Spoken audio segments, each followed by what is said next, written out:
Welcome to Achieve Wealth through value-add real estate investing. This is the show where the guru hype is banned and you get direct insights from commercial real estate operators. If you're a passive investor, this show can help you better understand investment opportunities. And if you're an active investor, the lessons from each episode can help you to become more effective in your own deals. Now, here's your host, investor and author, James Kandasamy. Hi, this is James Kandasamy. Thank you for listening to this podcast. I appreciate you. I know I provide a lot of value through this podcast, and I want you to share it with your friends, with your families, and anybody else that you know that kind of benefit from listening to this kind of content. Go and share it through Facebook, through LinkedIn, through Twitter, through Instagram, or any other channels that you want to share it, because sharing is caring. Thank you. Let's go on with the show. Hey audience and listeners, this is James Kandasamy from Achieve Wealth through Value-Add Real Estate Investing. Today I have again Mauricio Rauld from Premier Law Group based out of California. Mauricio focuses primarily on syndication, so he's a perfect SEC attorney who we are going to be getting into the details soon about active investors and how they should be, doing their syndication. Hey Mauricio, welcome to the show. No, it's good to be with you. So this is the second part. Last week we did the passive investor side of it. And today I want to go deep into the active investor who are like syndicators or sponsors. And I think you work a lot with syndicators and sponsors. So let's define who are these syndicators and sponsors and how they should be, viewed at in terms of the SECI. Yeah, so sponsors are basically the quarterbacks, right? They're putting these deals together. They're the ones that are aggregating capital. They're pooling all these resources, and most people do think about capital in terms of cash, but it really can be anything. You can pool credit and relationships and time, all these different resources. But generally, you're pooling equity or cash in order to go do a bigger deal that that you couldn't otherwise do on your own. And for putting this deal together as being the quarterback of that deal, you get compensated for that, obviously. Got it. So I know most of our audience are used to we buying apartments or multifamily or any other commercial real estate. What's the weirdest syndication have you seen? I mean, did anybody buy a plane or did anybody buy a big ship? I actually did somebody did. We didn't do it, but he was in the business of buying private planes and retrofitting them and doing something crazy. I think not the craziest, maybe now it's not as bad. I did a cryptocurrency fund once. This was a couple years ago now where somebody wanted to come together and just literally invest in different types of, and kind of do a basket of cryptocurrencies.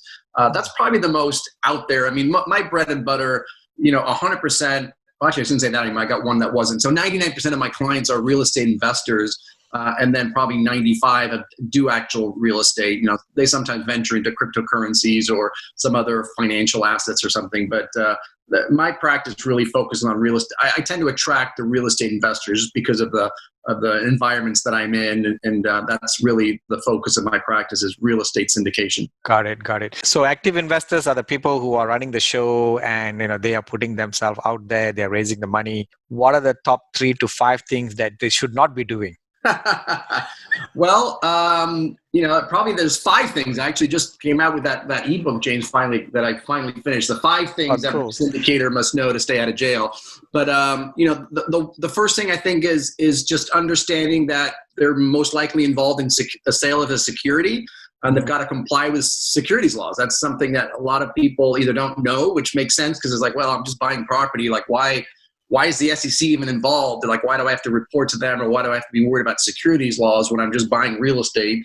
And of course, as you know, the definition of a security is really broad, and it really involves any time you're collecting money from passive investors and the returns are being generated by your efforts, that is a security, which is why securities laws come into place.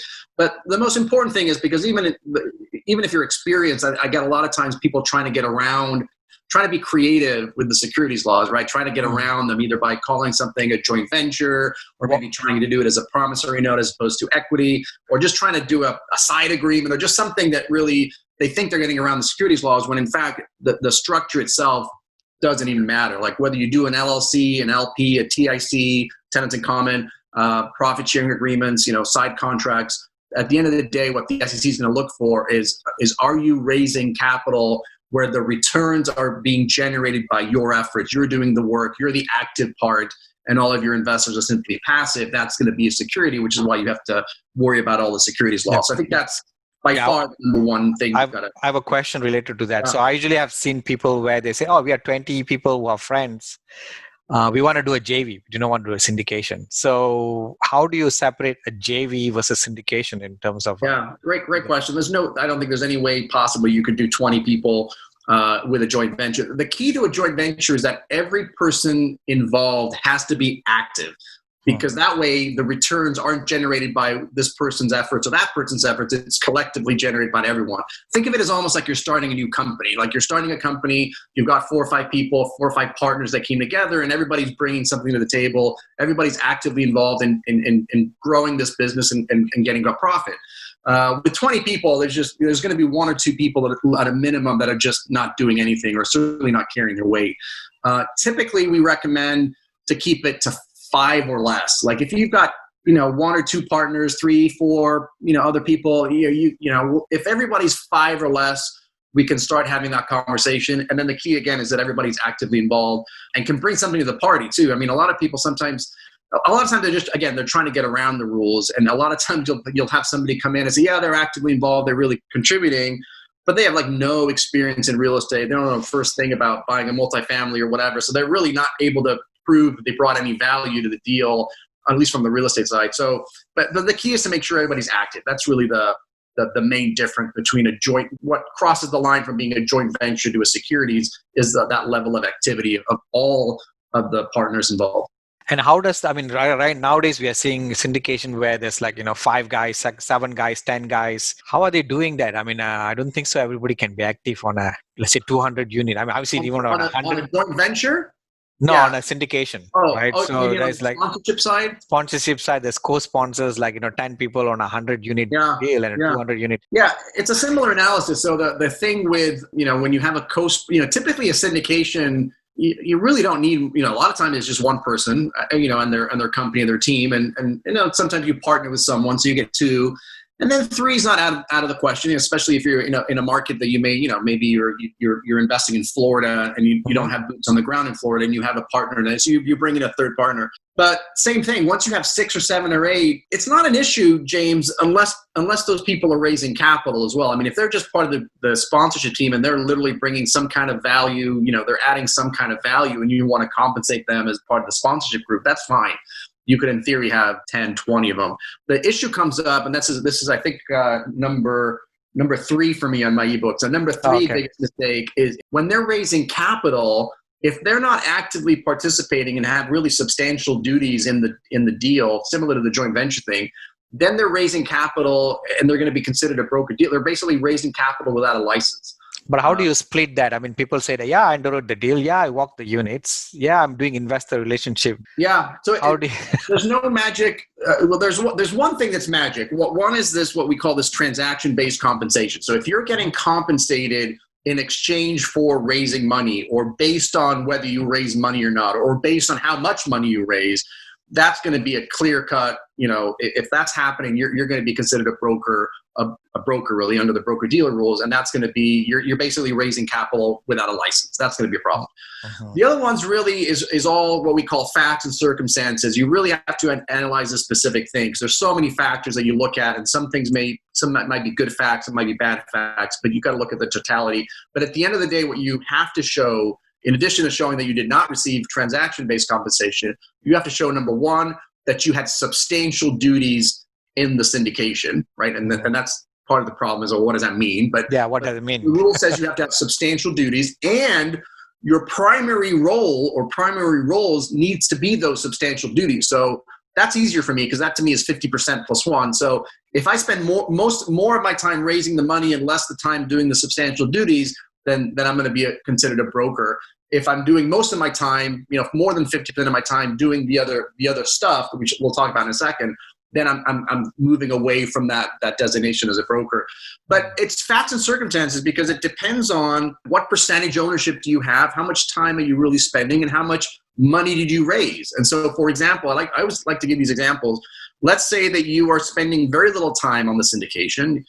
You maybe are working nights and evenings or weekends because you have a full-time job, and so you're helping, but you're not necessarily doing a ton of work. And in exchange for that, you may have 2% of the deal, right? Not a lot. And if you then suddenly bring in one or two investors, a couple of your buddies or whatever, and you bring them in, I don't think that's going to raise any red flags, because the substantial duties was really whatever you were doing, and you brought in one or two people. But on the other hand, if instead of owning 2%, you still weren't doing that much work, but now you owned 15% and you were bringing in $1 million and you weren't doing that much work in terms of substantial duties, and that starts to look a lot more like, hey, you really are getting compensated for the raising the money part, not doing whatever you were doing. Maybe you were the example I usually give is underwriting. There's a lot of people who are really good at underwriting, and there's so many properties that you have to underwrite, because they'll just spend weekends and evenings underwriting deals, and that's great, but that's not a lot of work. You're not doing the due diligence, you're not doing the asset management, you're not flying anywhere, you're not talking to the attorneys and stuff. So, but that's the big issue that we have, is what is really substantial duties. And I think, again, the more you can show that you're doing, I mean, substantial is everything that you do as a syndicator, right? I mean, you're looking for deals, you're doing the whole acquisition piece, right? So you're looking for deals, you're underwriting deals. Then when you get into contract, you're doing the due diligence, you're flying down to the property. Then obviously you're dealing with your investors. You're definitely raising capital is obviously part of that. But it's only one of many things you need to do. And then once you acquire the property, what do you do then? You have to asset management. You have to actually execute on the business plan. Like, how involved are you in that? That's probably, to me, is a big piece of it. It's like, once you close on the deal, once the offering is done, you've raised all the money and you've closed on the property and everybody's high-fiving each other and celebrating, now the hard work starts. You got to actually asset manage the deal. How involved are you in that? Like, are you zero involved because now you basically helped to raise the money and you did, and then you're going home? Or are you involved in the asset management, which arguably is the hardest part. So you've got to look at all the facts and circumstances. And so let me give you some samples, because this is what I'm seeing in the industry, right? Because then be very clear, right? So let's say, a person A went and got a deal under contract. So once after let's say 2% put a deal under contract, now they said, oh, we can't raise all this $10 million. We're going to raise maybe $7 million or maybe $5 million. We're going to allocate out of 100% of our GP ship. We're going to give 30% to a group of people who's going to raise the money. And of course, they're going to be part of the GP, right? And part of the GP, and they are part of, whatever role, I'm not sure what role they do, but a lot of people claim they're investor relationship people. Let's say you have 10 people who owning that, 30% of that GP, and this 2% who already put it under contract, and now they go and find these 10 people who's going to take 30% of the GP.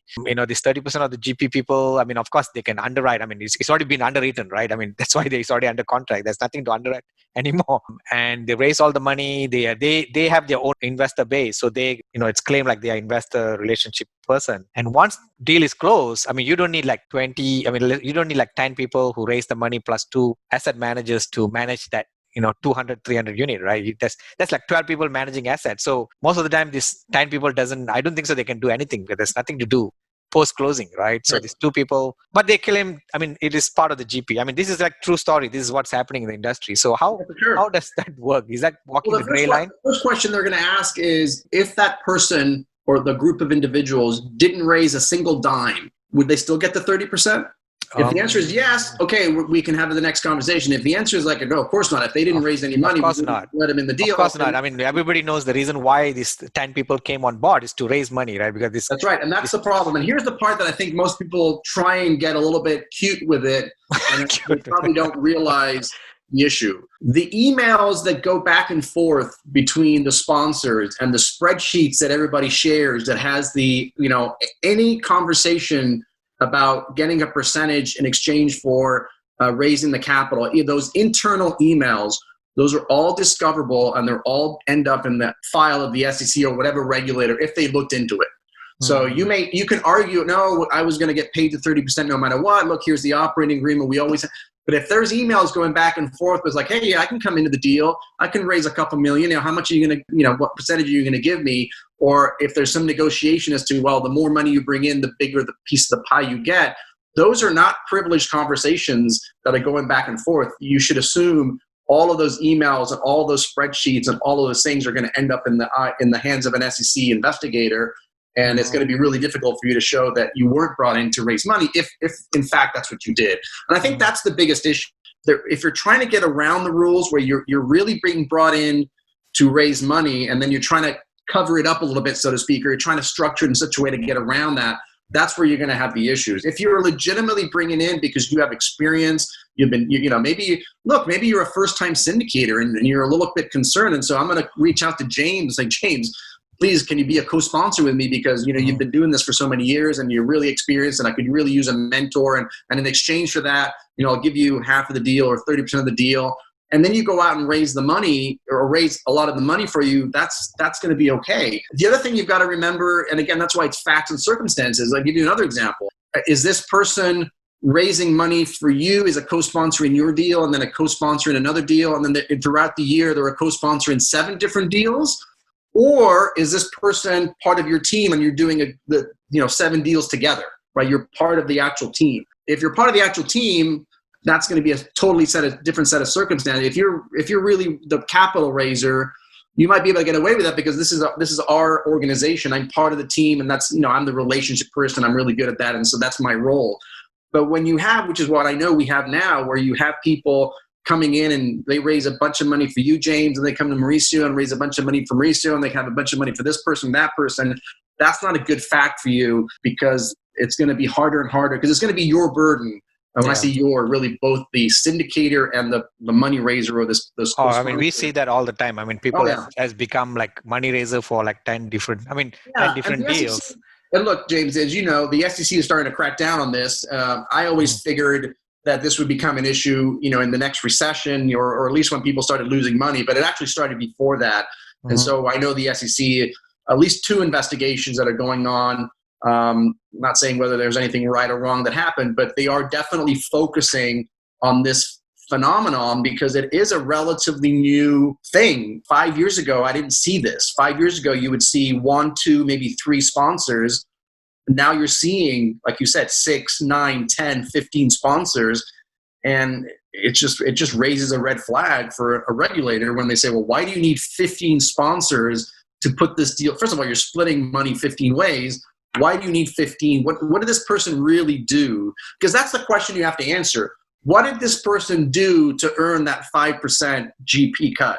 Your answer cannot be they helped me raise money, or at least can't be they primarily helped me money. What else did they do?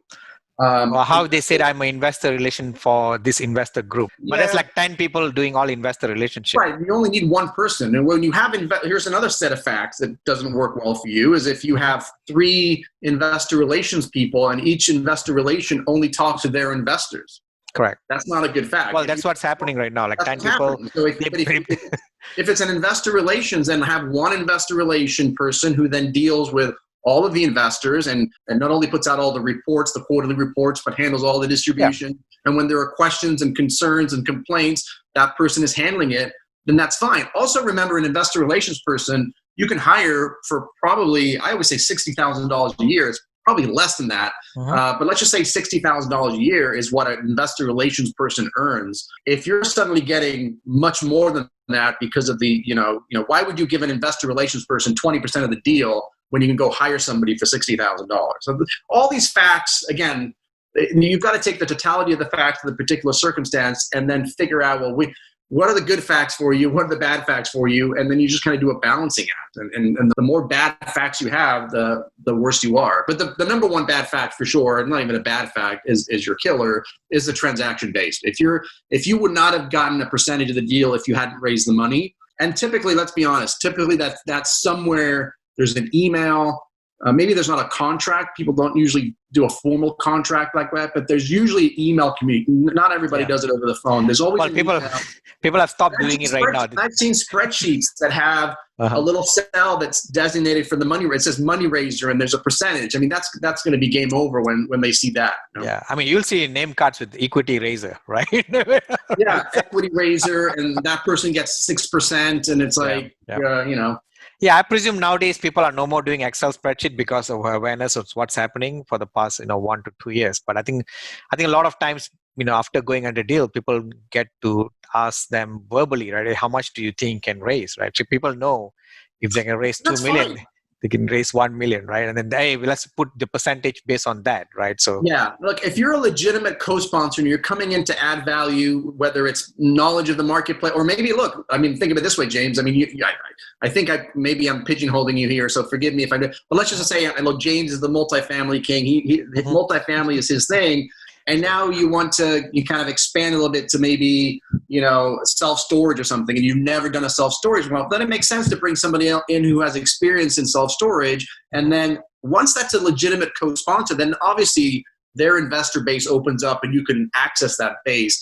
But it has to start with bringing the value to the syndication as a legitimate co-sponsor first, and then you can worry about the money, as opposed to what a lot of people are doing, which is bring them in for the money piece and then figuring out what value they can add. They've got it reversed, and it's when it's reversed that people get into trouble. Yeah. And you said you have seen cases right now with SEC is going after some of the people who has been abusing this system, I guess, right? Or walking the gray line, I guess. Yeah, I mean, I actually don't know what the specifics are in terms of what they're doing, but I do know that there's a couple of investigations because it's a pretty wide net. And so a lot of people that I know have kind of been caught up in it. Even passive investors have been getting, letters. And so I'm aware of it. I'm actually hopeful that will result in some more clear guidance from the SEC, especially about what this substantive, what is actually it's not something substantial. What does substantial duty really mean? Does investor relations cut it? Or do they have to be part of the asset management? And if so, how involved do they have to be? Get a little bit of guidance, because up until now, all of the guidance has been really focused on the transaction-based compensation side. And I think that's pretty clear. I think the primary part is pretty clear, but the substantial, it's all facts and circumstances. And it's very wishy-washy. And it would be nice to be able to get some clear guidance as to what's allowable and what's definitely allowable, what's definitely not allowable. And then we're always going to have that gray area, but right now it's a little bit gray for everyone. Got it. What about subsyndication? I mean, that's another new term that I found out, a few months back, where out of 3 guys, 1 guy is the money raiser, and that 1 guy has an LLC with, 20 other guys. I think that's what it's called, a subsyndication. Is that? No, that's really a good way to do it. Subsyndication, some people call it a fund of funds. Where instead of me, let's just say, James, you have a deal. So instead of saying, Mauricio, let's say I can go raise $1 million for you. Well, I can't, right? I can't just come in and raise $1 million and you pay for me. But what I can do is do my own syndication, raise $1 million into my own syndication, do my syndication legally, do 506B, 506C, comply with those rules, and then turn around and make that $1 million investment into your deal. Okay. Now, a couple of things to keep in mind.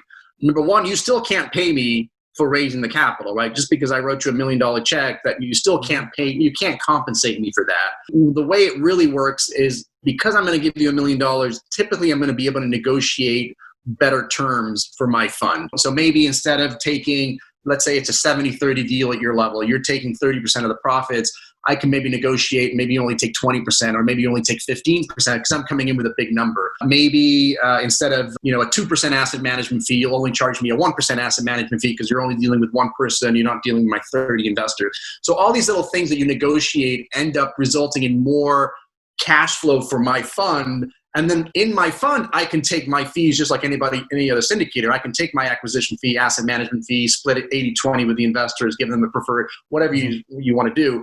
But in order to make it work, you have to have kind of additional cash into your fund. And that's how you typically would do that.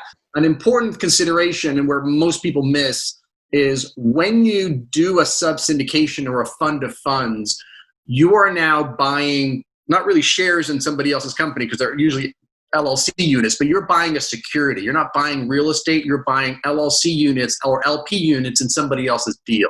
And because of that, you become an investment advisor. At your fund, you are categorized as an investment advisor. So the question becomes, do you need to register as an investment advisor somewhere? Okay. Typically, that's a state by state. If you're dealing with less than $100 million, you can't even register with the SEC. You would have to register with your state. Every single state, at least so far that I've seen, has some type of exemption to registration. So you don't have to register as an investment. Let's say for Texas is a good example because I have so many clients in Texas. In Texas, for example, you don't have to register as an investment advisor. There's an exemption to it. However, that exemption has a bunch of limitations, right? And the main one is that you can only accept accredited investors into your fund.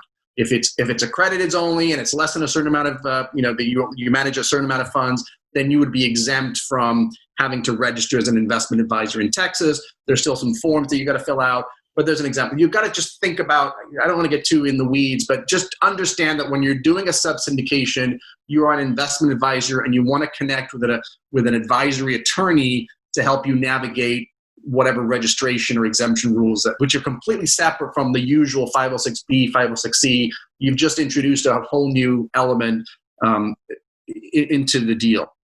Got it. Let's continue with your number 5, not to do 5. things. I think you're number 3. One, let me see if I can remember. It took me so long to write, I've almost forgot it. So number 1 was just not realizing. So the thing is, number 1 is not realizing that you're dealing with a security. So we kind of talked about that. Number 2 is the advertising, right? That's another big thing. Most people rely on exemptions that prohibit advertising, and yet people are on social media. They're pitching their deals directly, or they're what we call conditioning the market. And they're, whether it's social media, whether it's websites, whether it's podcasts. I mean, you cannot, these are called private placements, meaning you have to have already existing relationships. We call these pre-existing substantive relationships with your investors. You cannot go on Facebook or LinkedIn or go on a podcast and start talking about the fact that you have a deal and you're raising money for it. And yet, for some reason, people do it. People forget. They think it's maybe informal. It's social media, whatever. Or it's how if the deal is already done? You're just announcing your success. That potentially could be what I call conditioning the market. It depends on. In that one, well, actually, there's 2 scenarios on that. One is really concerning. The other one is up for debate. The concerning one is a lot of people close on a property but don't close on the offering. And they close on the property and they do a post about closing the property, but they continue to raise money post-close. I think that's kind of a clear cut, at that point you're advertising your deal and you're still raising money for it. So that's a dangerous game. The other one, if you've finished your raise, it depends on really what your next raise looks like. If your next raise is 506C, then there's no problem. If your next raise is a week from now or already going, that's probably going to be conditioning the market. If you do a raise, a lot of people raise money and then they don't raise money ever again, or they may not raise money for another year or 2. So the longer the distance between that post and your next offering, the less likely it's going to be considered conditioning the market. A lot of syndicators is great. They have deal after deal after deal, and if your next deal is already in the works, and you make that post and then 2 weeks later you're announcing or you've launched your new offering, that could be problematic. Anything that drums up excitement, gets people excited about your deal, even if you don't talk about it directly, could be conditioning the market, which is why it's one of the reasons I recommend, if you have an active deal, I would recommend staying off of social media, at least regarding real estate. I mean, you can always post about your kids and your bunnies and your cats, but stay off of social media. I think you're just playing with fire. But when you're in between deals, or if you've never done a deal before your first deal, then absolutely use social media to get into relationships. One of the things I talk about in the ebook, which I think is chapter 4, the 4th thing, is getting into that substantive relationship with your investor. And that's done in between deals. Get into relationships on Facebook, take them off of Facebook, start a conversation, either in person or on the phone, send them these questionnaires, start getting to know them, start fostering that relationship so that you can establish a substantive relationship, so then you can offer them a future deal.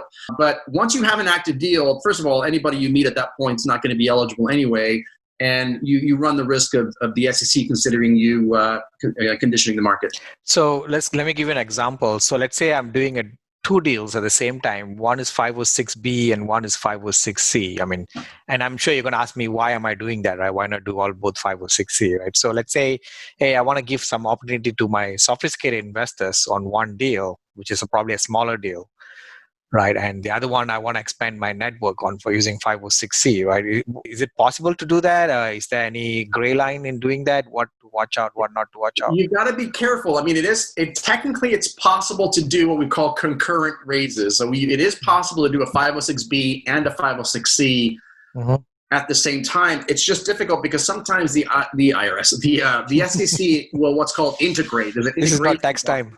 Yeah, they'll integrate it. So it depends on how similar they are. I mean, if you have 2 almost identical deals, the SEC may integrate those and consider them one, which is going to be a problem. But if you're 506C, you're only making posts specifically to that 506C deal, And certainly if they call you for the 506C deal, you can't then just put them into your 506B, right? That would be acquiring them through advertising. You don't have a substantive relationship with that person. They would not be eligible for your 506B anyway.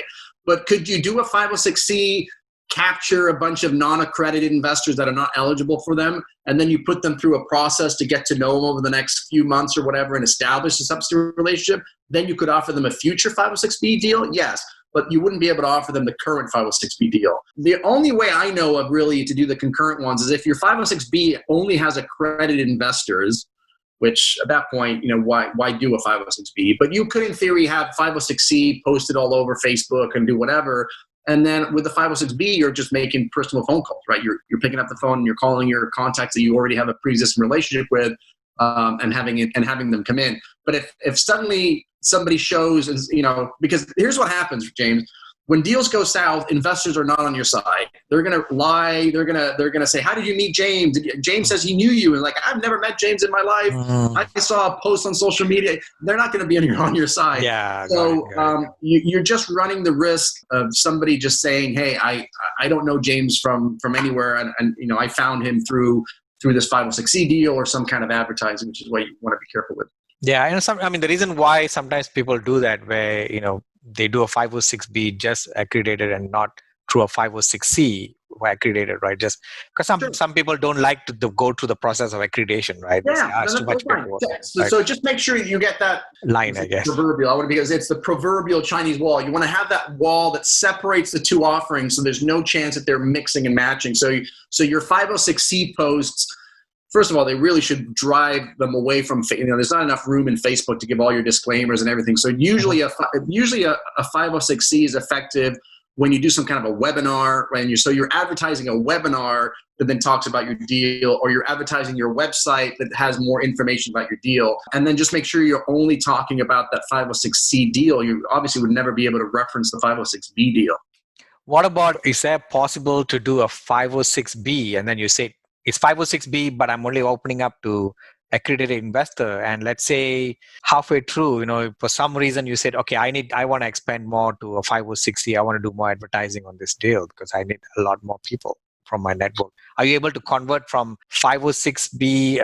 Of course, you haven't filed with the SEC yet, right? So if you file already, then you can't change, I guess. When you're doing 506B, you said it is just accredited only friends and families. And halfway through, you said, I want to change it to a 506C. Are you able to do that? Well, in a 506C, you cannot accept non-accredited. So if you already have non-accrediteds in your deal, then you wouldn't be able to do that. Yeah, you'd have to basically kick them out. No, it's 506B, but only accredited. You're just manually telling them that it's only for accredited. So what you probably end up doing, there's probably a way to do it, because the one thing you haven't done with the 506B investors that have already come in is you haven't taken reasonable steps to verify that they're accredited. So typically what we would do is do some kind of an unwinding process where you kind of say, well, I'm kind of stopping the 506. That's probably the best way to do it. I'm stopping the 506B. I'm kind of not really returning your money, but you can give them rescission rights, which means, hey, I'm changing my thing from a 506B to a 506C. I don't think it's a big deal, but I'm letting you know this. And if you want to get out, I'm happy to return your money. If not, here are the new docs for the 506C deal. I also have to take reasonable steps to verify. So please provide us with whatever verification documents we need to now verify that you're accredited. And then you can move on to your 506C. Okay. The other way around is not possible. Once you do a 506, well, I guess technically it's possible, but 506C, the minute you advertise or solicit, then by definition, you've blown your 506B exemption. So you wouldn't be able to go from a C to a B. But it is possible with some adjustments, I think, to go from a B to a C, especially if you kind of unwind the B and then do the rescission and then start kind of fresh. Yeah, correct. So I think you still owe us the number 4, number 5, or maybe number 5. I think you already gone to the number 4. So number 1 was just not knowing that you're selling securities. Number 2 was the advertising. Number 3 was the paying the money raisers. Number 4 was just understanding what the pre-existing substantive relationship is. So I kind of go through what that entails. I finally also got to finish my questionnaire. So one of the things you want to do is before you even start communicating with complete strangers is give them a questionnaire that kind of gets all the important information that you need from them, their financial background, their experience level, what their goals are. And so I've got that in there as well that you can look at. And then the last one I kind of threw out, I might do a separate, right now I talk a little bit about promissory notes in the first one. I might blow that up into its own chapter and maybe do a second edition. But the fifth one is just what drives me crazy. That's why I put it in there, is don't use templates. Each deal is unique. I've talked to people on the phone who have used my because I give away templates a lot of times on the at events that I do or maybe on my website at some point. They'll take my template and then just turn it into their own, and they'll go raise a bunch of money with my template. And my point is the PPM. You can get a template off the web of the internet, right? I mean, you can get a PPM anywhere. But the PPM is kind of worthless. What's important about the PPM is understanding what information to pull out of the deal and put it into the PPM, right? Because you've got to give all the material disclosures, and the main job of your attorney, as your securities attorney, is to understand your deal, specific deal, understand the risks involved in your deal, the risks involved with your structure, the risks involved with the team, because maybe somebody on your team is filed for bankruptcy or something, so all that stuff, and making sure that all that information is then included in the PPM, and also making sure that you're not violating the rules by being a broker-dealer or not registering as an investment advisor or all these other landmines that you can fall under. So that was kind of my last little thing about just don't use those templates, because I have seen people they just take a template and they change the name somehow and they think they're complying with securities laws. And remember, your goal is not to get a PPM out. Your goal is to raise the money in full compliance with federal and state securities laws. And that's what your securities attorney is there to help you with. Got it. So before I let you go, I think you mentioned something. So if someone had a bankruptcy, they have to declare it in PPM. I mean, it's nothing for me, but I just a question. Yeah, look, in the PPM, the PPM, we have to include all of the material facts. And a material fact is something that an investor may consider relevant in making a decision whether to invest in your deal or not. And so if you have been involved certainly if you've been involved in some securities violation, you're probably going to be barred actually from doing it.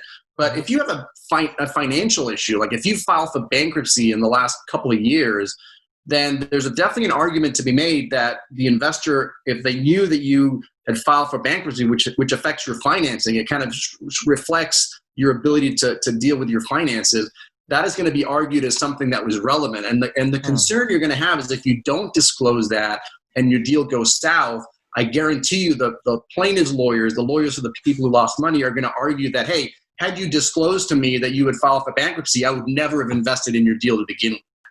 And where it gets tricky a little bit, and I don't have an answer here, is just how far back, right? I mean, how far back, yeah. If you had a bankruptcy, when you were 18 years old and now you're 60, 40 years ago, is that material? You can maybe argue yes or no. No, like 2008, right? There's so many people got into real estate crash and they went into bankruptcy. Sure, but I think that's also material. I mean, if you were caught in the 2008 crash and you lost a bunch of your investors' money, that's probably something you should be disclosing. Now, look, you can give an explanation and say, look, we lost all this money, but because hey, this huge, great financial crisis happened, a lot of people.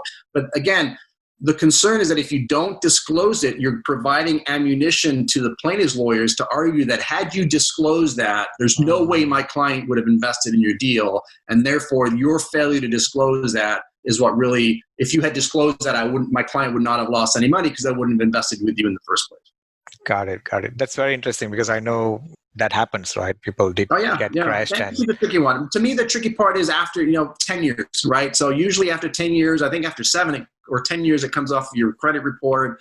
And so that's you start arguing there. Like if it was 11 years ago, is that material? But honestly, the joke with lawyers is if you have to ask, then it's probably material. Is that what it is? Okay. And so, but yeah.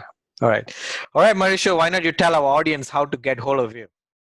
You know what? If you want a copy of that report, you can. If you just want to email jail@premierlawgroup.net, because that's what it's all. 5 things every syndicator must know to stay out of jail. Jail@premierlawgroup.net. That will get you not only the report, but also you can always just drop me a message with that as well, and I'll get that message. Jail@premierlawgroup.net, right? You said. Yep, that's it. Jail@premierlawgroup.net. Okay. That's awesome. All right. Thank you, Mauricio. I'm sure you had a lot of value, and I'm sure a lot of our listeners are thinking a lot, right? So because they probably would have seen a lot of things that we have talked about. Thank you very much for coming. Thanks, James. Thanks for having me. It was fun. That's it for this episode. If you'd like to learn even more, check out James's free audiobook. It's the audio version of his best-selling book on passive investing. You can get the audiobook completely free, along with other valuable resources, by visiting www.achieveinvestmentgroup.com/free audiobook. Also, be sure to join our Facebook group too. To find it, just do a Facebook search for Multifamily Investors Group. Thanks for listening. Join us again for another episode next week. See you then.